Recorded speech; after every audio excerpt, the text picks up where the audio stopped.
कारण अनेक मतदारसंघामध्ये झालेले मतदानाची आकडेवारी आणि प्रत्यक्षरित्या ईव्हीएमवर जी आकडेवारी आली त्यामध्ये तफावत पाहायला मिळालेली आहे. ज्या ठिकाणी काही विरोधकांचे बूथसुद्धा नव्हते, तिथं कोणी पोलिंग एजंट नव्हता, त्या ठिकाणी सुद्धा मताधिक्य मिळालेले आहे. ही सगळं शंकास्पद गोष्टी आहेत. त्यामुळे आज तुम्ही पाहिलं असेल बाबा आढाव हे 95 वर्षाचे असताना सुद्धा आत्मक्लेश पुण्यामध्ये त्यांनी चालू केलेला आहे. अनेक ठिकाणी लोक आंदोलनाच्या पवित्र्यामध्ये, त्यामध्ये काही तज्ज्ञ लोक होते. त्यांनी ते एवढं धक्कादायक सांगितलं की निवडणूक आयोगाने ज्या मशीन बनवणारी कंपनी, त्या कंपनीचे संचालक भाजपच्या निगडीत पदाधिकारी आहेत. म्हणजे 3 संचालकामध्ये एक संचालक काहीतरी भाजपचा माजी जिल्हा उपाध्यक्ष कुठं गुजरातचा का काय होता, एक बिहारचा पदाधिकारी होता. म्हणजे संचालक मंडळाशिवाय त्या ईव्हीएम त्यांना तर पूर्ण अधिकारी असतो.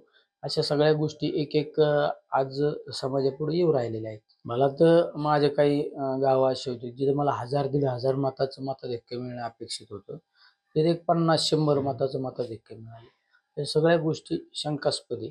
आज पण लोकांचा जर कौल घेतला आणि लोकांना विचारलं तर लोक म्हणतात आम्ही मतदानच नाही केलं, मतदान झालंच कसं? या सगळ्या गोष्टी आज बाजूला बाळासाहेब थोरातांचा मतदारसंघ, त्यामध्ये सुद्धा परिस्थिती पाहिली. शंकरराव गडाखांचा एक मतदारसंघ जिल्ह्यातच आपल्या आज जर तुमच्या प्राजक्त तनपुरेंच्या मतदारसंघामध्ये राऊरी आणि नगर असा मतदारसंघ होता. त्यांचं राऊरी हे होम ग्राउंड होतं. त्या ठिकाणी सुद्धा मताधिक्य मिळणं अपेक्षित होतं, मिळालं नाही.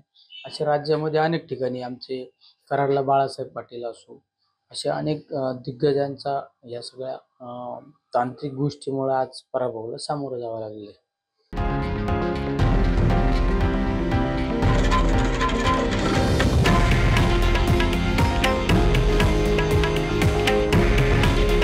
हे आहे देशातील नंबर 1 न्यूज नेटवर्क आणि आपण पाहत आहात TV9 मराठी. काळजी तुमची, हित महाराष्ट्राचं.